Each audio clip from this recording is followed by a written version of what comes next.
ready. We're prepared. Do not give in to fear. We are fearless. This is not the time to be afraid.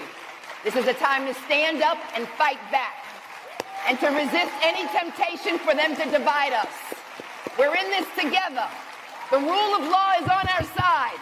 We will not give in, not give up. We will not capitulate. We will not bow. We will not bend. We will survive.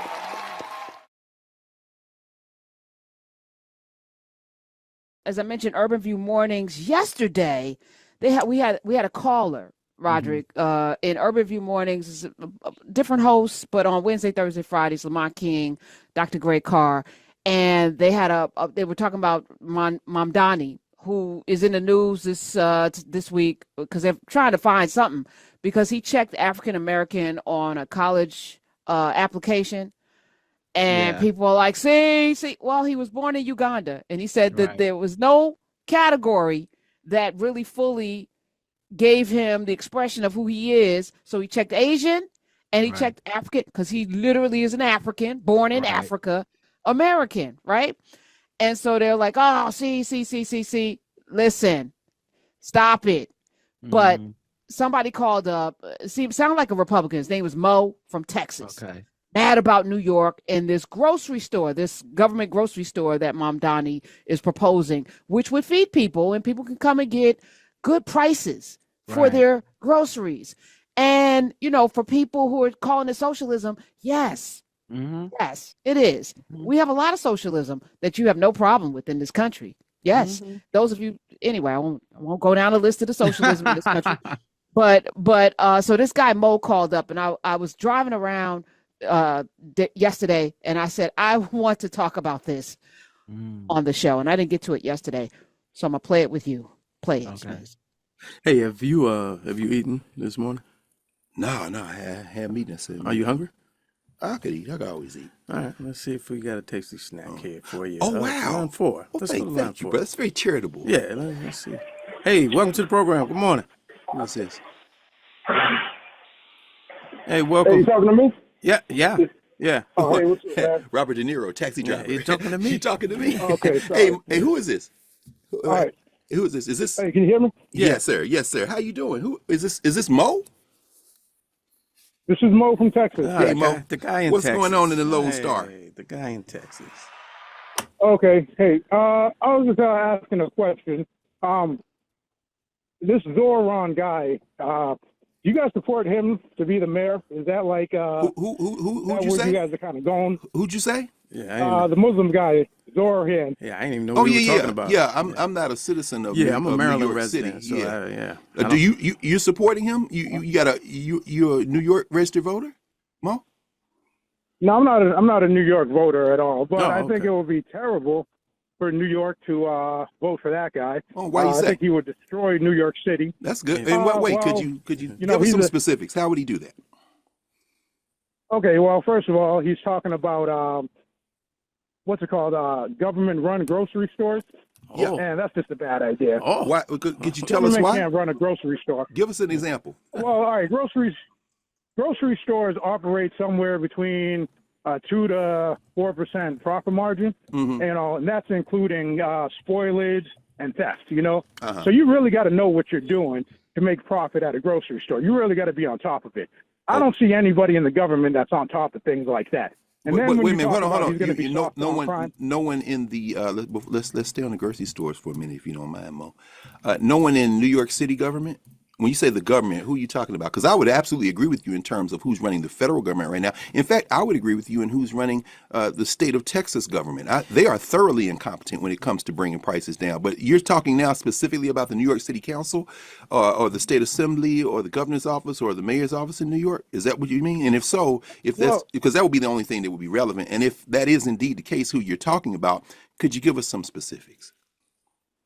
Well, I'm talking about all government in general. They're not I see. So you're really not talking about anything. Okay, very good. Go on to the next example. So does it have to be profitable? No, it's okay. We won't even get to profit because he's making these numbers up. So just want to be clear. Let's go to the next example since you've given no evidence of the first one. But go right ahead to the next one. Oh no, let's stick on the first one. Do you think you want to any stay on government groceries? could possibly run? Yeah, yeah. Do you think any government could properly run a business with a 2 to 4% profit margin? United States first of all, Postal Service. Well, no. Let me do this. Let me do this very quickly as a matter Does of not just show profit. No. Let's level set. Okay. The government isn't a business. Agreed? No, agree. Yeah. Okay. Very good. Now, you realize that you just kicked the teeth out of anything else you're about to say.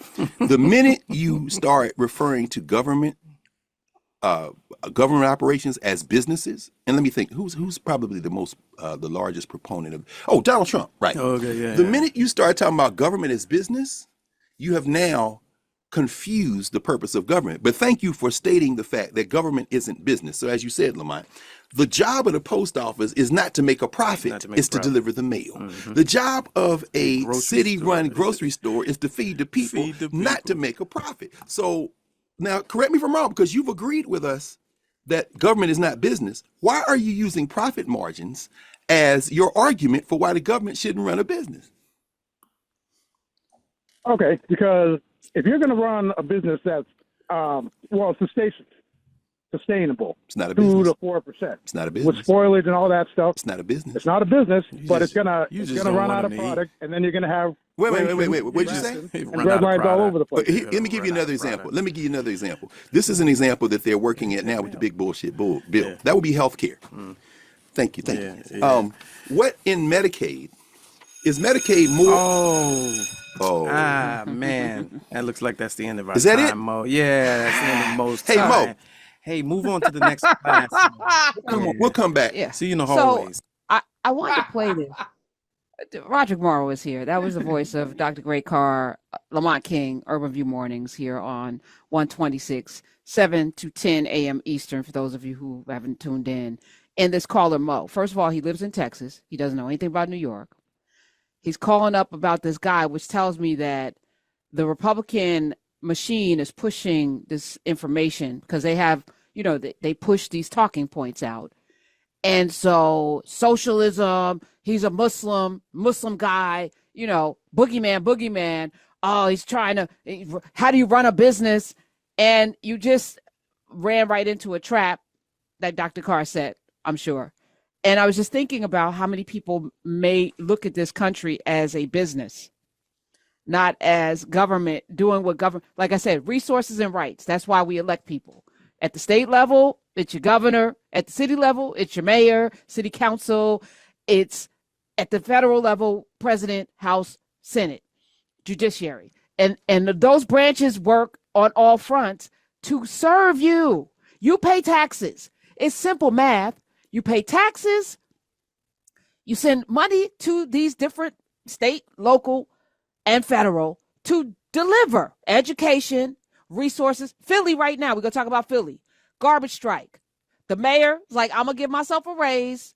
And the garbage men, women, and sanitation workers like, hey, what about us? We're only making like $50,000 a year. New York, they make damn near, I think they make 6 figures in New York to collect your trash because it's a job most people don't want to do, but it's super important. She said, we don't need you.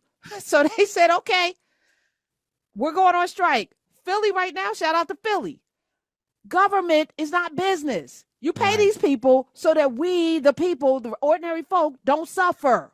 That we can send our children to school, that we can have clean streets, that we can put our garbage out on Tuesday and whatever the days are, and they'll get picked up, and the streets will be plowed when it snows, the roads will be clear. Like, this is why you pay. It's not a profit. The post office is not supposed to make a profit.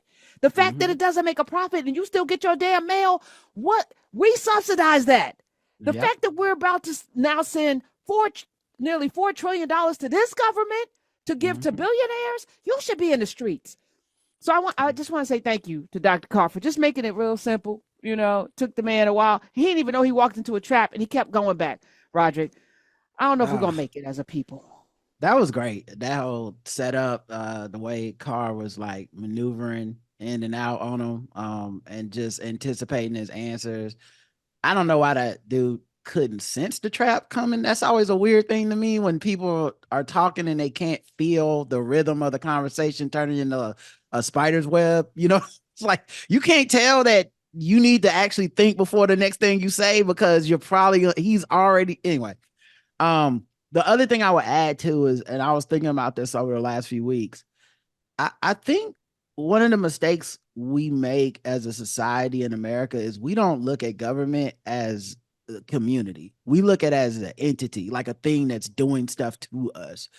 But and it can be that. But the government is the community, meaning the government is not a machine. It's a bunch of people from the community that are either elected or appointed to go make decisions with our money. So, like, you should be wanting health care. You should be wanting safety nets like unemployment. That's the function of an actual government. The government isn't a business. You know, IBM's not part of the community. Apple's not part of the community. Like, they might have people that work in the community that work at Apple, but that is a business with a corporate infrastructure and like corporate mottos and all this type of stuff. They're beholden to shareholders and profits. Why did you want the government to emulate that? What would it even mean for our government, for someone nationally, for your pride? What would it even mean if someone came to you and said, you know what, you actually were wrong. Mamdani did open up that government grocery store and they are making a profit. That would mean nothing to me. Like, whether they make a profit or not means nothing. Do I see the profit? Is it coming back in a check to me or something? No. So like what often I do want to see in a government entity is efficiency. I want to see it run well. I want to see it do the things it was promised to do. I think if we would look at government a little bit more like that, not as community on some like let's hug them, but community on some like you have a responsibility and a duty to us. I think more people should look at it like that, and then we wouldn't even be arguing about 2 to 4% profit in a grocery store. We'd be talking about, okay, well, what's really pertinent is what neighborhoods will it be in? How much are the groceries going to cost? Correct. Will this fill in some food deserts? Can you move some Dollar Generals out of the hood? And the answer is yes. Exactly. The answer is yes. And the other thing, because they kept talking about it, and Dr. Carr was breaking down some of the numbers, having a government-run grocery store, the prices are going to be, government's not going to overpay. Right. And so Gristedes, there's like this really fancy grocery store that says if Mamdani is elected, we're going to shut down our grocery stores.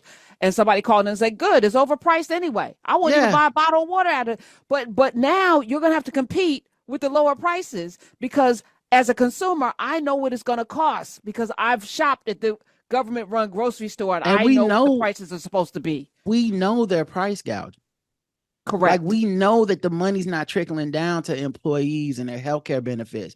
When these prices go up, it's just going to shareholders and CEOs and stuff. It's going to the profit margin. It's not going back to us as a product. Big Mac tastes the same. Like I'm not like, oh, I paid $6 for this Big Mac. Now this a $6 Big Mac. No, you eating and you going, this feel like the same when I paid $3 for yesterday. And the people working here look like they making the same $7.25 they was making yesterday. So where the hell is the money going? So just even having the government as an alternative might actually help the market, right? Because if I can go get a $3 burger from the government grocery store or $6 from McDonald's, there's gonna be a lot of people making $3 decisions. So I think I think Mamdani's on to something, man. Yes, and just the conversation alone, I'm loving it. I'm loving it. We're ready. We're prepared. Do not give in to fear. We are fearless. This is not the time to be afraid. This is a time to stand up and fight back and to resist any temptation for them to divide us. We're in this together. The rule of law is on our side. We will not give in, not give up. We will not capitulate. We will not bow. We will not bend. We will survive.